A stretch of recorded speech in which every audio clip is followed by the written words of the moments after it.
Bill O'Neill, your number 4 seed. 2 for 2 on the day, trying to make it 3 for 3 as he is set to battle number 2 seed Tommy Jones next here in the semifinal match of the Pepsi Viper Championship as ESPN's coverage of the World Series of Bowling rolls on. Glad you're here with us. Rob Stone, soon to be inducted. Hall of Famer Randy Peterson and Kimberly Pressler joining you here this Sunday. Here's O'Neill getting ready to roll. Games of 244 and 242 already for O'Neill.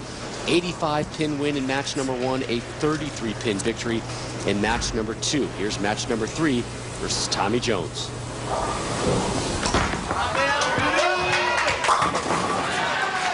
That's how we start a match. Looks like a little bit more ball speed, that deep inside line. Oil patterns breaking down, players are moving in. The number 2 player owns 13 PBA Tour titles with 2 majors. Former PBA Player of the Year from Simpsonville, South Carolina, TJ Tommy Jones. TJ quietly made 3 TV shows last season, quietly because he made the last one, the Daido Japan Cup, and happened to win it. If he didn't include that win, it's kind of a subpar season stat-wise from Tommy Jones, even though he had a great average in points, but that win kind of skewed things.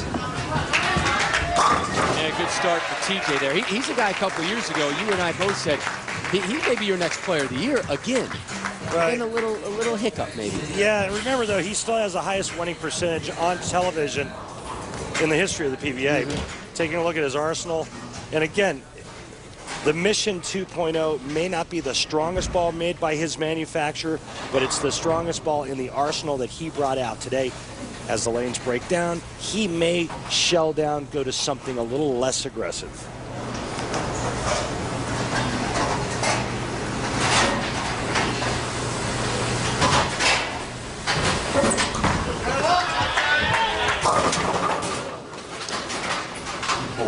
I think what we've seen in the past couple of years, Rob, is the propensity for Tommy Jones to get a little too firm, get a little too pumped up, get a little firm, and throw it right through the break point. And that's what it looks like he did on this shot. You see that ball just never made it back, leaving the 2-4-8. Not the easiest spare conversion, but Tommy Jones pretty good on the multi-pin spares this week.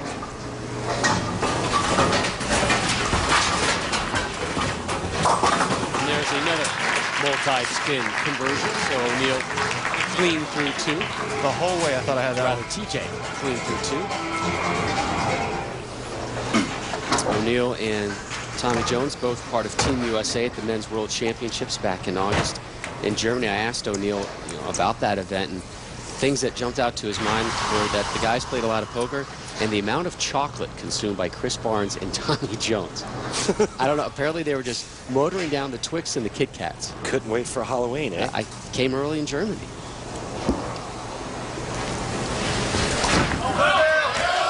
Stop. Jesus. Nose. That. Good God. Haven't seen much of that from O'Neill today. No, a little grabby on this shot at the bottom, gets a little bit too much hand in it, and so watch the ball never pushes far enough to the right. Ends up right through the nose. No split, just the 3-6-10.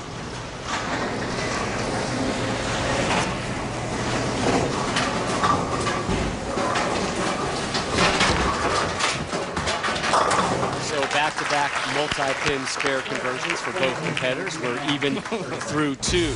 Next week, it's the 3rd event of the World Series of Bowling. Well, the 200 finish winner, Oscar Palermo, will be there. Former Masters champ Sean Rash. Former PBA Players of the Year, Chris Barnes and Wes Malott. And your tournament leader, Scott Norton. First-time TV finalist in the number 1 seed spot. See that one next Sunday on ESPN at 1 Eastern, the Million Championship from right here in Vegas. Oh, whoa.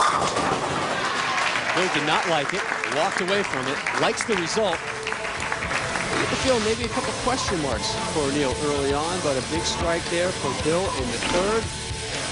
And the conclusion of O'Neill. Jones when we return to Vegas.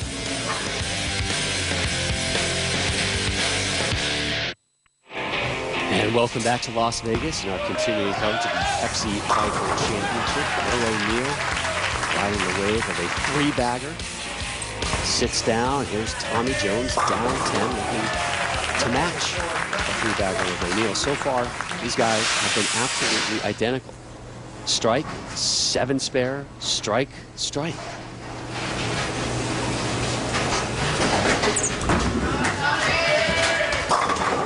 Oh, a late kick on the 10th. On the 10-pin, rather, and Jones, O'Neal, exactly identical through 5. I watch this. Head pin's going to go to the sidewall, and he's looking for that. He's looking for the love from the messenger to come across and take it out. Oh, yeah. And you always get a hand slap when you roll that messenger over there into the 10. And it's our first true messenger of the season. I think you're right. Yeah, I enjoy, I enjoy me a good messenger. Nobody loves a good messenger more than Rob Stone. So we're even here through 5. TJ, Tommy Jones, set to start the 6th.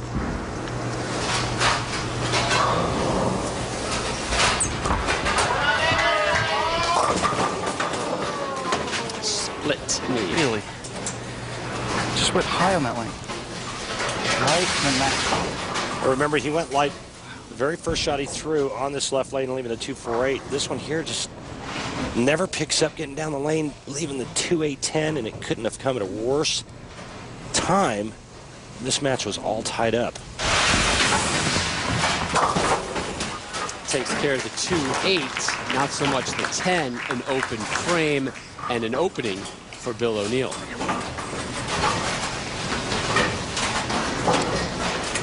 O'Neal, 4 strikes through 5 frames. Trying to complement a 3-bagger right now in the 6th frame.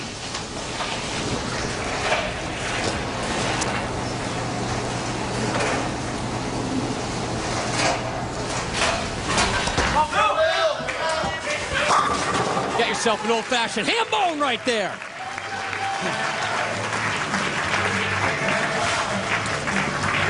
O'Neal starting to get a little cyborg-like.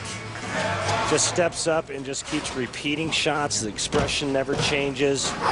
Everything is just facing the 1-3 pocket, and it's just 10 back every shot. How much has he changed from match 1, match 2 to here in match 3? Slightly, a little bit. In terms of reaction? Sure. In terms of where he's releasing. He's continuing to move in and chasing the oil line as the lanes dry up. He continues to push left. How many arrows do you think? 1, maybe 2. Tops. And another strike. I mean, he's probably moved about 4 to 5 boards at the arrows and maybe 8 to 10 with his feet since the first match. Whatever he's doing is working just fine. 5 in a row for O'Neal, the lead at 35. Here's TJ in the 7th.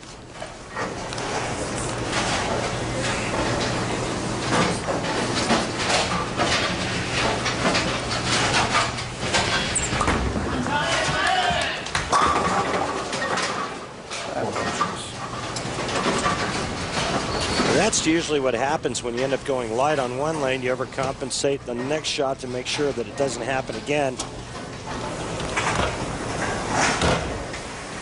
Tommy Jones, the higher seed in this match, inexplicably has chosen to finish on the left lane, a lane that he has opened once before.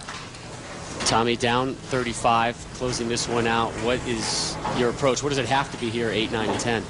Well, I mean, bowling against Bill, he's definitely going to have to throw a strikeout here to have any chance. So, you know, just going to have to get up here and try to make a good shot on this left lane. I'm a little baffled by it. I really thought the last one over here pretty good, and apparently wasn't quite lined up very well.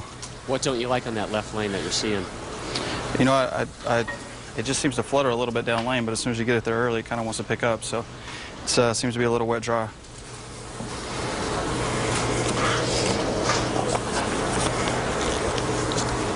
So here is TJ. Last 2 frames, open frame, spare. Here he is to start off the 8. The 8 down 35.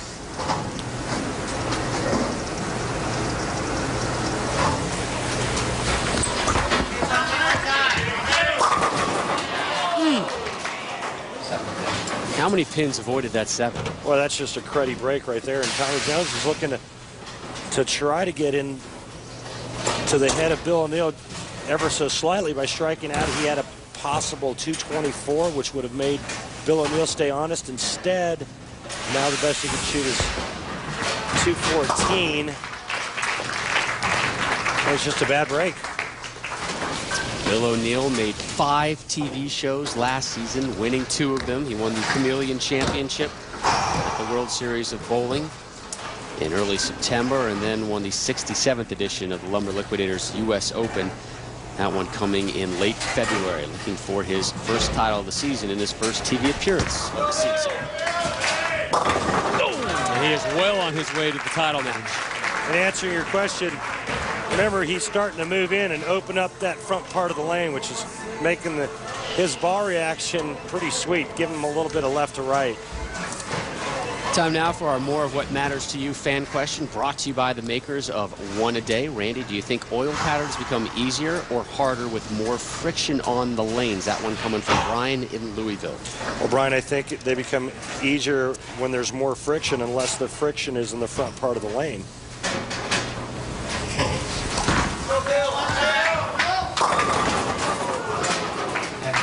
We want friction to the outside part of the lane and friction down the lane. Anytime there's friction in the middle part of the lane or up front, the scoring pace is going to be extremely slow. And generally speaking, on our tour, the fresher the oil pattern, the lower the scores are.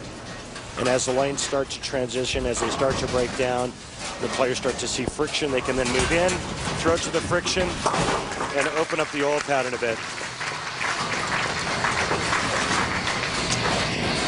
45-pin advantage for O'Neill. Both Jones and O'Neill making their first televised appearance of the season here in the second event of the young season.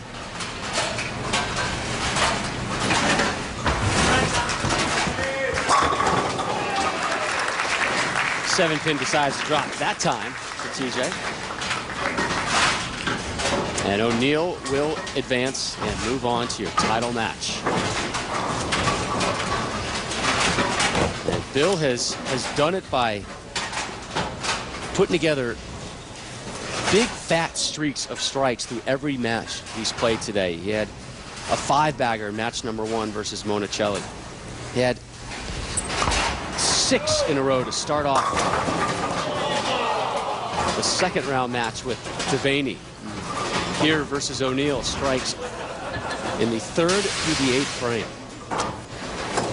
Hey, well, nothing better than kicking a man when he's down, eh? There's Tommy Jones, 2 really good shots. Figured I'd make it. I only shot it 45 times this week.